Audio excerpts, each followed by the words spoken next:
Yeah, I don't know whether Ms. Davis got that or not. We did get additional information from the agency in Detroit regarding passports, and they confirmed they are fraudulent. So if this doesn't get resolved today with the plea as charged to these misdemeanors, then we will be amending to have felony charges. Good afternoon, you. sir.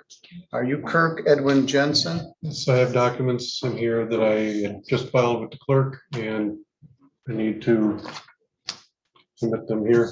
Is that this thing called non-statutory abatement? That's it. All right, I got it. I provided a copy to Ms. Davis. It's entitled Kirk Edwin Jensen, Reign Citizen, Reign of Heavens, a set apart place for that address. Non-statutory abatement.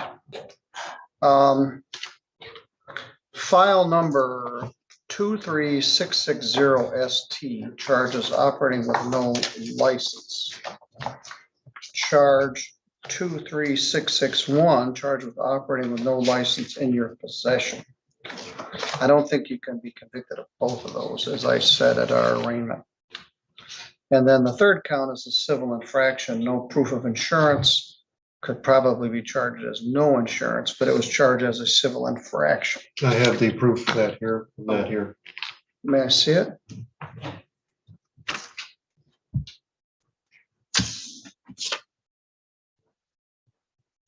All right, that's the person that owned the car. Correct. Yep. All right. Let Debbie see that. All right, we had kind of a chase our tails around at the time of the arraignment. You are, what do you wish to be, a Reign citizen? That I have a social compact and a body politic, which gives the authority for the credentials that I had when I had given them to Mr. Brooks at the time. And The officer that wrote the ticket. right. You had said that you were going to try to get those from him and see them for yourself. Yeah, I don't know whether Ms. Davis got that or not. We did get additional information from the agency in Detroit regarding passports, and they confirmed they are fraudulent. So if this doesn't get resolved today with the plea as charged to these misdemeanors, then we will be amending to have felony charges. People call themselves different things. The common vernacular term had become sovereign citizen. And I do not claim that in any way, shape, or form. All right. I rebut that. I completely rebut that statement. All right. Well, I tried to think of a term for it. Well, Just a minute. Okay. Let me get my thoughts together here. We had a guy, Mr. Aiken, a couple of weeks ago, and we went round and round with him, and he wanted a jury trial, and he didn't show up, and then he was found in contempt, and he went to jail. And I said, well, how about willfully misinformed defendant? That's too cumbersome, or willfully ignorant defendant. And then I was laying in bed between then and now, and I thought, follow me here, Mimsy were the borough groves. It's like, what the heck does that mean? It's from the poem Jabberwocky by Lewis Carroll. It was written in the 1800s. It's a nonsense poem that doesn't mean anything. And more importantly, there was a science fiction story written maybe during the war called Mimsy Were the Borough Groves. It's a very interesting story about some toys that were sent from the future back to here. It's pretty relevant right now with cell phones. And the third line is Mimsy were the borough groves. And what is a borough grove? It doesn't make any sense. So my term for these people that come in with this kind of nonsensical jabberwocky is going to be borough groves. So this is Borough Grove It doesn't mean anything, and neither do your pleadings. This non-statutory abatement and all this stuff about self-claimed contracts and Exhibit B and C has no lawful effect. So the question I have here is, do you wish to have a trial on these matters, or do you wish to enter a plea to this? So does the body politic and social compact, is that being disregarded? Correct. Okay, then I'll go with the trial. All right, then I will. Do you want to have an attorney to assist you? No. All right, you sow the wind and reap the whirlwind. The prosecutor is going to charge you with some sort of felony charge. What charge did you have in mind, Ms. Davis? I believe that Prosecutor Morgan looked it up, and it was fraudulent documentation, basically manufacturing fraudulent passport and a fraudulent license.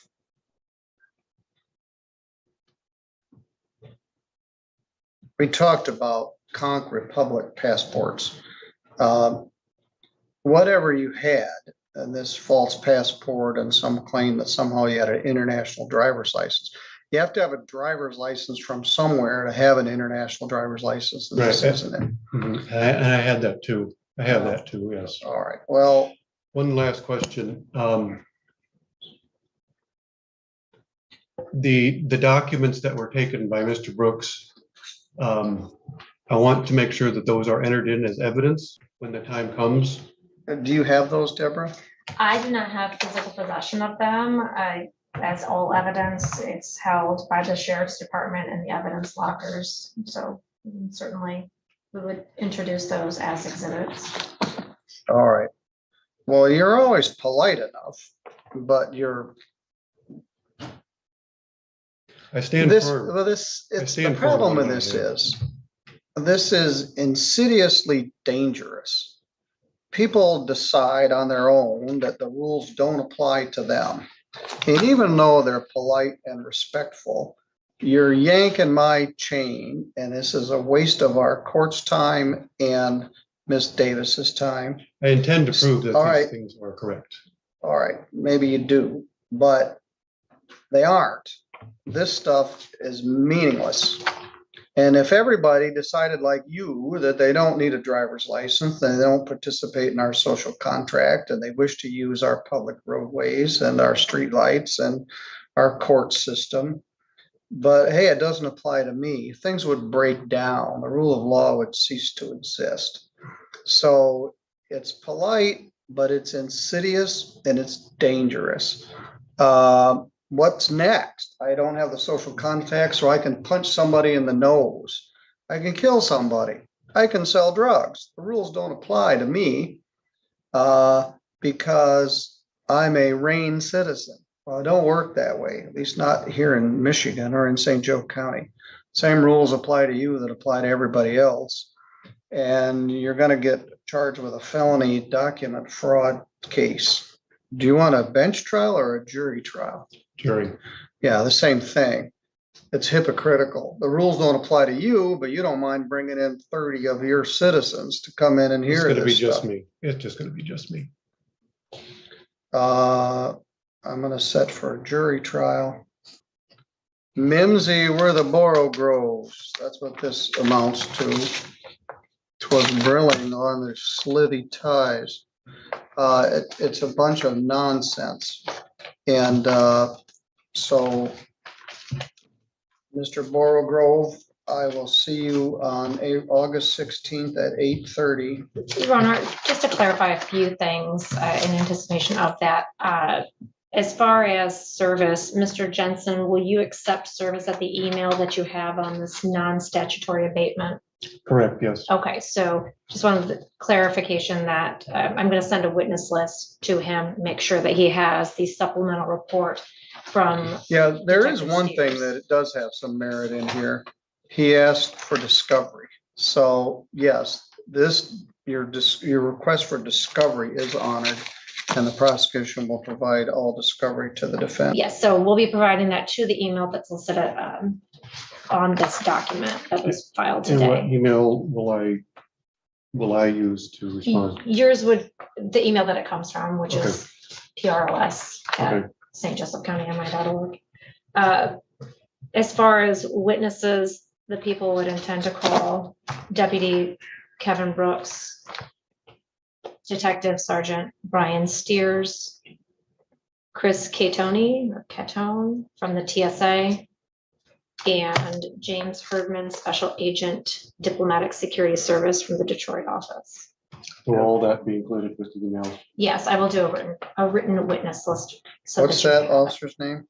The last one, James Herdman, Herdman.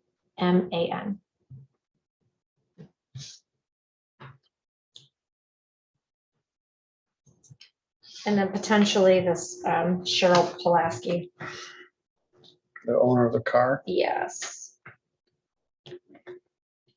I don't believe there might have been another backup officer. Let me double check. I don't know if we'll need him, but Even though you have these mistaken beliefs, what's your objection to having an attorney to help you with this? I do not choose to have anyone, any bar or associates representing me. All right.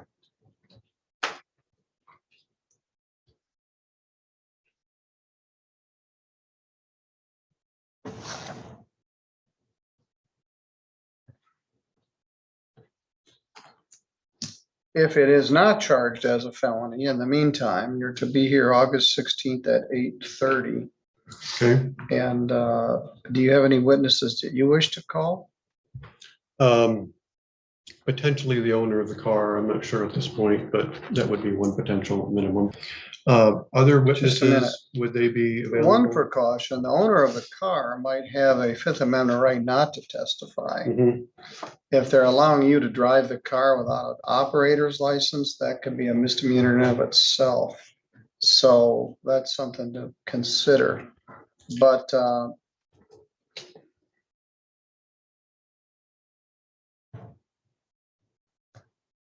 we'll address it further. We'll see what Mr. Marvin and Ms. Davis elect to do with this. For further witnesses, would Zoom be available? No, they be here live and in person. Okay.